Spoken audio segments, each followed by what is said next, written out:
Look, let's get into the next decade. We hit the 80s. We talked Yep. about what a babyface is and a heel. They're going.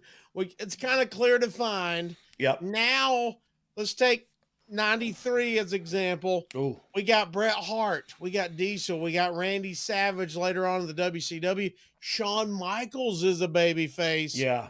There was that next evolution of the smaller babyface. Talk Yeah. about that era. Yeah, it was. And you know what? And a very much quicker pace in the wrestling. Yeah. Like you go back and you watch the 80s matches, and then you come watch the 90s. Like we're moving faster, and so the smaller baby face was kind of warranted. Well, you know, talking about it now and saying it out loud, it's probably the other way around. The smaller champions dictated a faster pace, but I think it's easier to have a smaller champion. And I'll tell you why. It's easier to get pity on that guy. It's easier for you to beat him up and me go, darn, man, like it's Ricky Morton.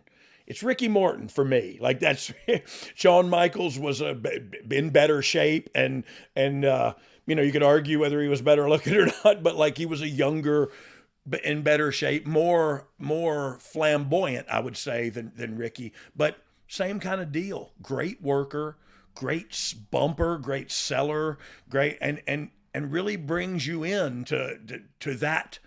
That's the part of it where they get you emotionally connected, is in that beatdown. You know what I mean? Like if you like this guy and he's selling the beatdown well, like, oh man, I want nothing better for him to come up and start kicking this guy's arse, you know? And so I don't know. I still go back to Ricky Morton is the baby face. You know what I mean? He's the guy. And the smaller size stature is part of that reason for that. And it's kind of fun to see. Now Bret Hart maybe not so much. He was kind of babyface the whole time. Yeah. Diesel kind of went back and forth. Savage kind of went back and forth in his career. Yeah. And Shawn, of course, hits DX, and we're going to get into that in just a second. But Yep. all the smaller guys kind of went back and forth a little bit more. You know, you get you get the big guy. He's kind of destined to be the big guy. You know what I mean? Yeah. Well, you kind of root for him a little, but it's easier for him to be that heel move. Yeah, because like you were saying, the smaller guy can. Yeah, if he wants to be a heel, he can, but the baby face is easy, kind of. So two things, and I probably will forget both of them now. But like, so one of them is those smaller guys have to be twice as ferocious in their offense, because and Bret was perfect at this, perfect example. He was believable.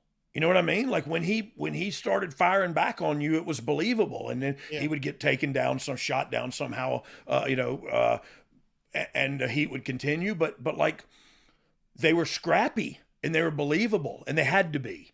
And so because if you're a smaller guy and not like that, it translates as, oh, well, then he's just going to get his ass kicked all the time because he doesn't have the fight of a pit bull or whatever. So so that helped there. The other thing I knew I was going to forget. Savage, Shawn.